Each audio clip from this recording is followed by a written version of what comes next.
So you're a landlord in Cambridge, Somerville, or Medford, Massachusetts, and you're in a full-blown battle with your tenants. You're stressed out of your mind. You're talking to your therapist about what's going on. You don't know what the heck to do. You're getting really overwhelmed. In today's video, I'm gonna break down what I see in terms of common conflicts, what starts them, how I would approach them. At this point in my career, I have rented over 300 units. I have been involved in many dozens of disputes where I've spoken with both the tenant and the landlord and come to a healthy resolution. And hopefully this video will help guide you a little bit to get out of whatever pickle you're in and get to a better place for both you and your tenants and in some peace. Hey guys, if you don't know me, my name is Jankowitz. I'm a real estate agent based in Cambridge, Massachusetts. I work in Cambridge, Somerville, and Medford, focused on landlords, investments, buying and selling properties in the area. To date, I've closed over 400 properties in the last 5 years. If you guys have any questions whatsoever,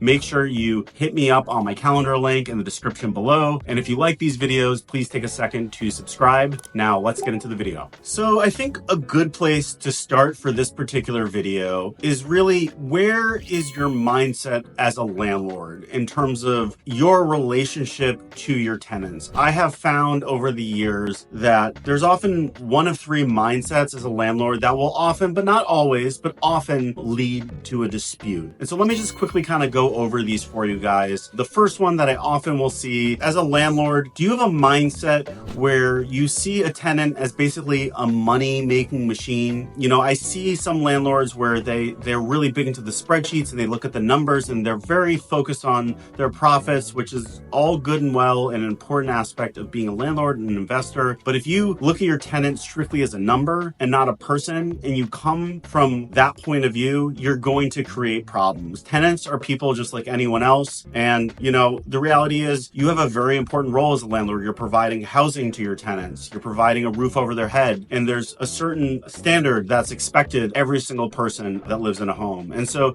if you don't see that as a landlord, it can create problems, and the way that you communicate to your tenants and the way that you go about resolving conflicts as they come up. So I would say, you know, sometimes when you're deep in an issue, you can kind of lose sight of these things, but sometimes it can be helpful for another person or even yourself to kind of step above and look down at yourself and ask yourself, am I seeing these tenants as people who have a real problem, or am I seeing these people as a money-making machine and they're just inconveniencing me? If that's the case, I would step back and reevaluate your approach. Number two, in terms of responsiveness, this is a really big one, and a lot of conflicts start from a place of being slow to respond as a landlord, okay? And so I think sometimes landlords lose sight that, you know, ultimately you are their lifeline, the tenant's lifeline if something goes wrong. If the heating system breaks and they call you, you need to respond and get the heating fixed right away. You know, if you're on vacation in Italy, you still need to get it fixed right away. You know, if you have some health issue or a family member has a health issue, it's unfortunate, but part of the role of being a landlord is you got to find a way to solve it. So I think having this thought through before you buy the property or inherit the property, or right when you buy it, you really need to have an action plan. You need to understand, okay, things are going to come up. It's a property, things break down. Do I have my vendors in place? If you don't, reach out to me, reach out to another realtor that's focused specifically on landlord specific issues. I have my go-to vendors, but you need to have your go-to vendors. When things come up, you can call them right away. Or if you're the type of person where you have a very busy life, you need to have a property manager or somebody that you can call when crap hits the fan so you can solve these tenant issues as they come up. What tends to happen is landlords will be slow to respond. They won't respond at all. They don't really solve the issue. They make promises they don't keep. And these things fester, and very quickly what was a quick fix and a phone call and a few $100 problem quickly becomes a huge conflict, could become a legal issue, it could become stressful, things can get nasty. So you need to be a responsive person. And the third sort of mindset related thing that I see a lot of landlords kind of make a mistake, or just their point of view might be a little bit off. It's like, what is your temperament? If you're the type of person that goes from 0 to 100, if you find yourself raising your voice at people very quickly, if you kind of have a tone about you in the way you talk to people, if you're talking down to people, if you're getting nasty, if you blame other people for problems that are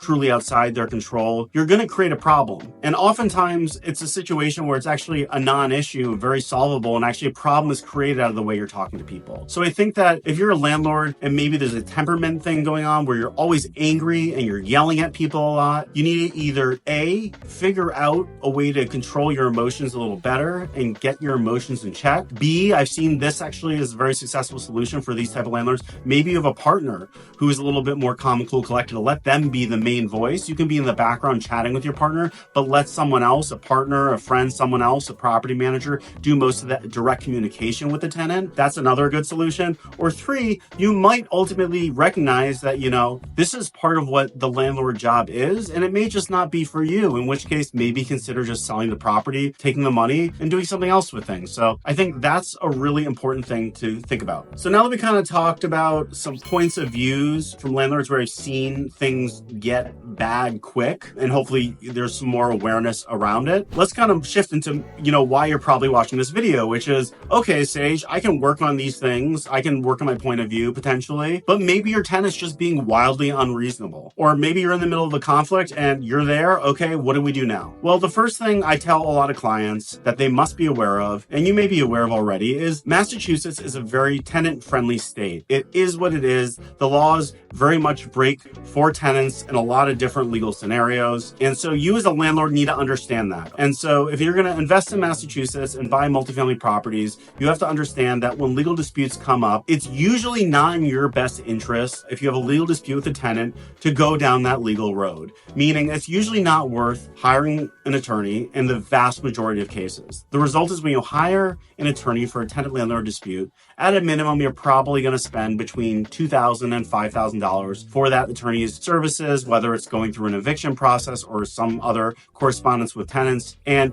even if you go through the entire legal process, you might pay your landlord $5,000, $6,000. Maybe the tenant is 100% in the wrong. Even if you win a judgment against the tenant, there's a good chance you will never see a dime of that judgment. So not only have you spent $5,000, $6,000, not only are you stressed out, not only have you probably spent dozens of hours of time that you don't have, but you're just going to be out of pocket thousands of dollars. So my first piece of advice, it's a tough pill to swallow, but try your best to come to a resolution directly with the tenant, okay? Now, it depends on what the dispute is, but if it's a situation that is truly untenable and it's just not working out, see if you can get a resolution where maybe the tenant will agree to just simply leave the lease and move to a better situation. And be flexible, work with them. If they need a little bit of time to get out, fine. But do what you can to maybe get them to a better place. If they don't want to be there or it's a bad situation, sometimes just working with the tenant to get them to a better place and being a bit flexible is the best route to go. At the end of the day, you don't want someone in a unit who doesn't want to be there. Short of that, if they're still not willing to leave, another option is to offer what's called often cash for keys. Sometimes it may be worth paying, $1,000, $2,000 now to get a tenant out than spending $5,000, $6,000 for an attorney and have someone who's in place and maybe they're not paying rent, for example, for many months. It'll end up being much more expensive going that route. So finding some kind of negotiated way to get people out that works for both sides is often a good approach. The second thing that I would say is try your best to kind of find this, what I would call like a sort of sweet middle ground, right? On one end, you have landlords that I've met where they become essentially friends with their tenants. And that works great. It can work great.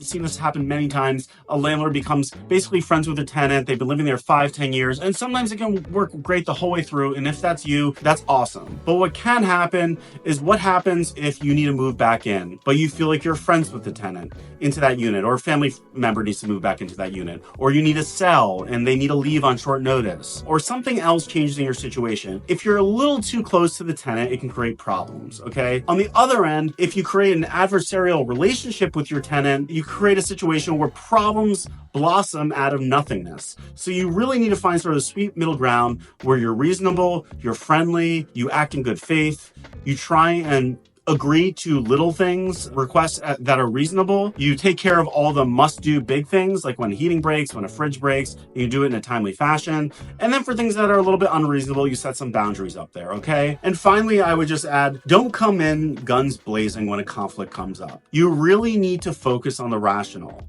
What is the tenant asking? Is it reasonable? If it's unreasonable, is it small enough where you can maybe do it this once and then set a boundary? Or is it just something where you need to set a boundary now? You need to be reasonable, you need to be rational, and you need to take your emotion out of it. As I said earlier in the video, if you're the type of person that gets very angry very quickly, you get very aggressive, if you don't know how to work with people, I have found that maybe landlording isn't for you. And so you might be saying, wow, Sage, you seem like a giant pushover. Well, the truth is, this isn't coming from my own personal views. This is coming from the repetition of seeing hundreds and hundreds and hundreds of rentals, many dozens of various levels of disputes, from very small things to very big things, both financially, stress-wise, time-wise. And what I've just found is that the landlords that win create win-wins with the tenants. The landlords that I know that successfully operate multiple units at scale with no issues, with zero turnover, with slim to no headaches, tend to create this nice middle ground, okay? They work with people, and frankly, these landlords almost never get into a situation where they even need to call an attorney, where they even are in a major dispute, because they do these little things right and they can kind of thread this needle and find this nice middle ground. So my advice is find a way to thread it, or lean on a realtor like me who's dealing with this every day. I take calls every week from my existing client base who runs into situations to help navigate. Anyways, I hope this video was helpful. I hope if you have a conflict that this video will help maybe change your point of view a little bit and get to some resolution. If you have a particular scenario that you're going through, give me a ring. My number is in the description below, as is the ability to set up a calendar invite. I hope you guys enjoyed the video. Please like, please subscribe, and I'll see you guys next time.